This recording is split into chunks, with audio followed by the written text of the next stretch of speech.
Heavy, gestão de pessoas, por mais carreiras e negócios bem-sucedidos. Caroline Borges já está conosco para o Empreende Brasília de hoje. Carol, bom dia, bem-vinda. Bom dia, Ariane, bom dia aos nossos ouvintes. Carol, hoje a gente fala então sobre o que fazer, dicas, não é, para que as pessoas que nos acompanham possam potencializar a seleção de pessoas.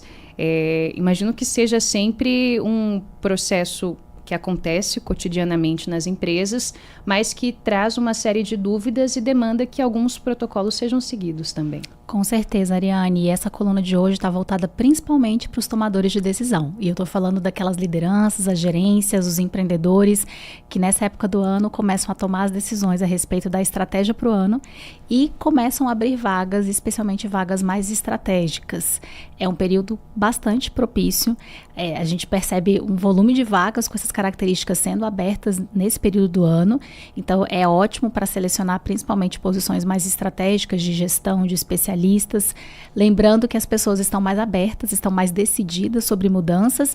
E 2026 é um ano atípico, é um ano mais curto. Então, a gente percebe uma aceleração nesse processo de tomada de decisão e na abertura desse tipo de vaga. É comum também ser um trimestre com volume de vagas maior. As empresas entendem que esse ciclo, né, de janeiro a dezembro precisa ser cumprido, existem objetivos.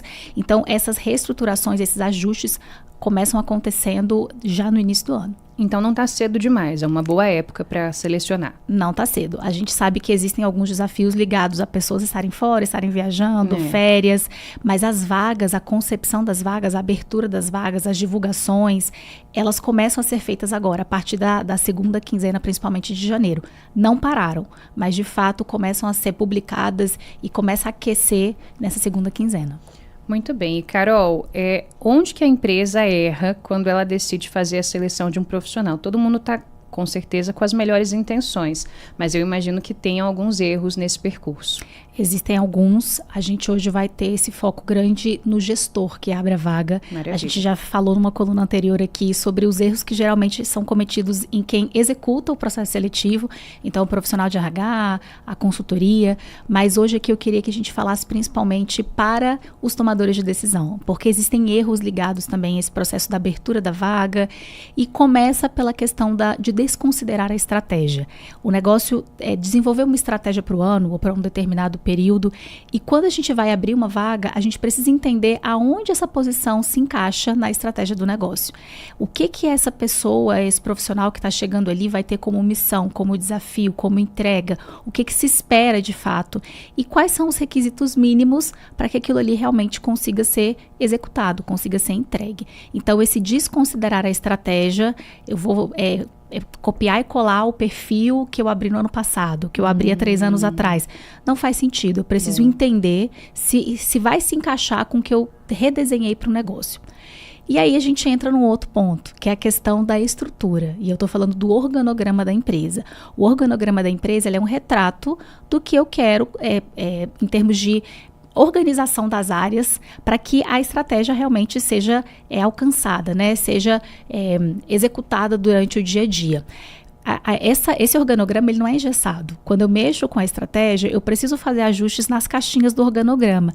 E essas caixinhas, elas falam também a respeito de comunicação dentro da empresa. Que área tem que estar mais próxima com a outra. Às vezes a gente tem fusões de áreas, movimentações de pessoas que vão agregar com habilidades e competências em outras estruturas. Quando eu não olho para essa estrutura e olho para as lideranças que já estão ali, os profissionais que já estão ali, eu costumo cometer erros na seleção do novo profissional. O que ele precisa ter em termos de habilidade, ou o que ele precisa entender que é um desafio até dentro da estrutura que existe. Eu preciso criar uma caixinha nova, eu preciso agregar, às vezes, numa área que já existe, aquele profissional ou uma estrutura que está sendo criada. Esse é um erro que impacta em seleção. Então, a seleção deu errada. É a seleção que deu errado ou tem algo na estratégia de divulgação ou descrição dessa vaga que não está alinhado com a própria empresa? A seleção dá errado quando, Carol? Quando não se consegue quem queria ou quando não se consegue ninguém? Como é que é? A gente fala, às vezes, processo seletivo vazio. No caso dessas posições, pode acontecer, geralmente não são vagas que a gente divulga, são vagas que até são divulgadas, mas geralmente a grande parte dos candidatos, eles vêm por captação ativa. Então, são pessoas que são abordadas no mercado. Geralmente estão bem colocadas, inclusive, e a gente fala que é um processo de hunting profissional. Você vai atrás dessas pessoas, faz o convite, vai sondando se faz sentido, até chegar de fato numa proposta. E aí tem alinhamentos relacionados à remuneração, à expectativa de carreira, de crescimento, a escopo de atuação, visibilidade. Então, dar errado são vários critérios, desde um processo seletivo em que eu não tenho adesão, as pessoas não se interessaram, até eu trazer um profissional, que é o mais comum. Eu trago um profissional, faço um alinhamento, faço negociação, mas num período curto de tempo ele não se adapta, às vezes à cultura, à própria missão que foi dada, ou num período até considerável de tempo a gente entende que aquele resultado não veio, mas em geral a gente considera especialmente de 3 a 6 primeiros meses como um período de avaliar se houve realmente uma seleção bem feita. Mas a gente olha para muitos critérios, são muitos critérios para avaliar se faz sentido ou não. E às vezes, como a gente disse, não é a seleção em si, mas os critérios que vêm antes, que vão desenhar esse cargo, vão desenhar essa posição. Para posições novas na empresa, esse risco é maior. Então, é uma seleção que tem que ser feita com cuidado ainda redobrado, tá? É importante que esse gestor, ele, como eu falei, não copie e colhe um perfil anterior, né? Tem a descrição de cargo, geralmente na empresa, mas existe um contexto. Algo mudou na área, algo mudou no contexto de mercado. Eu preciso de uma pessoa com nível de agressividade maior, com a capacidade de analítica maior. Existem questões culturais e desafios de mercado que eles são mais fluidos e que eu preciso olhar para isso quando eu estou abrindo uma posição, né? Gestor, não fale, RH, consultoria, é a mesma vaga do ano passado. Será que é mesmo? Destina um tempinho a pensar sobre o que mudou, o que você gostaria que fosse diferente e até o que não deu certo, às vezes com o profissional anterior. Não siga para a entrevista sem um roteiro. Então, é muito comum, é um bate-papo. É um bate-papo, o candidato ele tem que se sentir à vontade. Aquelas ideias de, eu vou encarnar um personagem aqui para ver como é que a pessoa se sai. Isso não funciona, isso não é legal. É um momento de se abrir, é uma venda. O candidato tá comprando uma ideia também. Você está fazendo uma venda da sua empresa, ele está fazendo uma venda do trabalho dele, mas siga para a entrevista com um roteiro estruturado, até para você poder comparar os candidatos. Então, quais são as perguntas que não foram feitas nas etapas anteriores e que você precisa perguntar ou precisa se aprofundar? Então, siga com esse roteiro estruturado, peça ajuda para o seu RH, para a consultoria que te apoia. E deixa essas crenças e ideias pré-concebidas de lado. Isso é difícil, ou a emoção, às vezes, dita muito a decisão que você vai tomar. Poxa, gostei tanto desse candidato, ele foi tão simpático, me identifiquei tanto. Às vezes você tem uma história parecida, ou conhece pessoas, começam a conversar e percebem que conhecem pessoas de mercado, que são pessoas comuns ali, né, aquela rede social. Cuidado com isso. Você precisa ter critérios bastante objetivos sobre o que você precisa dentro da sua área, o que você tem que alcançar e o que aquele candidato precisa entregar e se ele realmente vai ser feliz dentro da empresa, porque às vezes tem isso. A pessoa vai entrar em sofrimento, ela é ótima, mas tem uma característica aqui específica que vai pesar muito no dia a dia dela e vai fazer parte do escopo profissional. Como é que a gente vai fazer com isso? Então, eu preciso colocar as coisas nas caixinhas certas para uma tomada de decisão quando eu estou falando de candidatos finalistas para posições principalmente estratégicas. Muito bom, Carol. Agora é muita coisa, né? É muita coisa. Isso é só um pedacinho, tá? A gente está falando só da decisão final do gestor, do requisitante. É muita coisa. Então, já que a gente falou sobre os possíveis pontos de erro, não é, em que os gestores e as empresas podem falhar durante esse processo, o que a gente pode trazer de dica para que eles potencializem e tornem eficaz, efetivo esse processo de seleção aí nesse comecinho de ano? Então, vamos lá. Então, líderes, gestores, empreendedores que estão abrindo vagas estratégicas agora no início do ano. Comecem o processo de vocês olhando realmente para a estratégia e estrutura, mas estabeleçam critérios que são realmente inegociáveis. Às vezes a gente quer um super-homem, uma super-mulher, isso não existe. Ninguém preenche 100% dos requisitos de nenhuma vaga.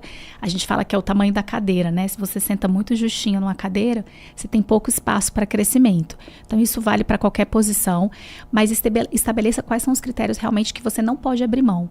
Não podem ser muitos, né? Por mais que a vaga seja uma vaga de nível sênior, a gente sabe que tem questões que a pessoa consegue se desenvolver num curto período de tempo. Às vezes é um sistema específico, as pessoas pegam muito rápido hoje. Existem muitos tutoriais, formas das pessoas absorverem sistemas, a não ser que você esteja numa implantação, por exemplo, mas em outros casos existem critérios que são critérios que podem ser flexibilizados e alguns são inegociáveis. Quais realmente são os critérios inegociáveis? Esses critérios precisam estar claros para o seu RH, para quem está trabalhando a vaga, para a consultoria que te apoia. Então, deixe isso muito claro, dê clareza para isso. Dê clareza também dos desafios para o candidato que está participando do processo. Então, aquela coisa de, eu falei tudo, menos isso, porque eu achei que fosse assustar o candidato. Tem que haver clareza, porque às vezes num período de espaço de tempo aquele candidato desiste da posição e você tem aquele turnover ali nos primeiros 30 dias, 60 dias, por falta de dar clareza qual que era o cenário que a organização estava vivenciando naquele momento. Tudo de novo. Tudo de novo, começa o processo todo de novo, é perda de tempo para você, para o candidato, para o RH. Então, dê clareza dos desafios para o profissional. Ele precisa chegar energizado ali, também entendendo com que ele vai se deparar. Monte um comitê de seleção. Poucas pessoas fazem isso, mas você é a liderança final, vai tomar a decisão final. Eu gosto muito de compor os meus processos seletivos quando eu seleciono para mim, com outros funcionários da empresa. Pessoas que vão estar envolvidas com aquela pessoa, com aquela entrega, né, daquela posição, porque elas vão trazer aspectos relevantes. Poxa, gostei, não gostei. Você pondera, você começa a tomar uma decisão com risco, de certa forma, compartilhado. As pessoas se engajam mais na adaptação daquele profissional na empresa. Então, os comitês de seleção, eles são interessantes, inclusive para vagas estratégicas. E calma, né? Existe aquela premissa também de desligue rápido e selecione devagar. Não sei se todos os nossos ouvintes escutaram. O desligue rápido não é você não dar chance para o profissional. É a partir do momento que, depois do desenvolvimento, do feedback, dos alinhamentos, você já percebeu que não vai funcionar, tome a decisão rápida, né? Às vezes o estrago pode ser grande se você manter alguém que está causando um problema de performance muito grande ou de clima, mas a seleção ela precisa ser feita com calma, né? Ou simplesmente colocar alguém ali, simplesmente para ocupar aquela cadeira, não vai funcionar. Cuidado por último, né? Cuidado com perguntas invasivas, ofensivas, preconceituosas. Existe um risco direto aí para a sua imagem e para a imagem do seu negócio, além de um risco jurídico. Muito bem. E, Carol, uma última pergunta. Você falou sobre transparência, ser transparente sobre o que vai ser exigido, o que está contido ali naquela vaga, por exemplo. Muitas vezes, navegando pelo LinkedIn ou por outras redes, a gente ouve anúncios de vagas super extensos, com 1 milhão de atribuições, e aí talvez fosse transparência demais ou exigência demais, e às vezes aqueles que você não sabe nada, não é? Você tem que descubra. Quando Sim. você me encontrar, eu te conto qual que é o salário, a carga horária que eu quero de você. Qual que é o jeito certo do gestor fazer isso? Essas posições mais estratégicas são posições que muitas vezes elas não levam a remuneração específica no anúncio. Por quê? Porque a empresa muitas vezes está aberta para uma negociação. Então ela não vai com um critério muito específico, porque dependendo do nível do profissional que eu identifique, eu tenho a abertura de fazer uma proposta diferente, né? Ou estou disposto até a diminuir um pouco o que eu estava especificado se o profissional não preencher os requisitos, mas que faça sentido eu trazer nesse momento. Então, algumas posições estratégicas não vão ter essa remuneração. Muitos cargos já têm isso bem definido, a empresa não vai flexibilizar, e para esses cargos é importante que exista essa identificação de remuneração e benefícios já no anúncio. Quando a gente vê anúncios muito extensos, geralmente é um copia e cola de uma descrição de cargo, e isso é ruim, né? A gente não está falando só disso, a gente está falando de articulações internas, com que áreas. Eu estou falando de desafios ligados a, às vezes, reestruturação de área, organização de processo, que não vai estar especificamente na descrição do cargo, não é algo de dia a dia. São missões especiais que vão acontecer naquele determinado período dentro da área, dentro da empresa. Essa transparência está muito ligada a esses aspectos. Quando eu trago para a entrevista com o candidato, é trazer questões que estão realmente na pauta, que estão quentes e que vão envolver diretamente a atuação do profissional quando ele entrar na empresa. Muito bom. Caroline Borges, ouvinte, sempre às quintas-feiras com a gente aqui no Empreende Brasília, hoje falando diretamente para você aí, gestor, líder, para que você faça um bom processo seletivo neste comecinho de ano aí no seu negócio. Carol, obrigada por hoje. Obrigada, ótima quinta-feira a todos. Obrigada. Jornal Nova Brasil. E o tempo?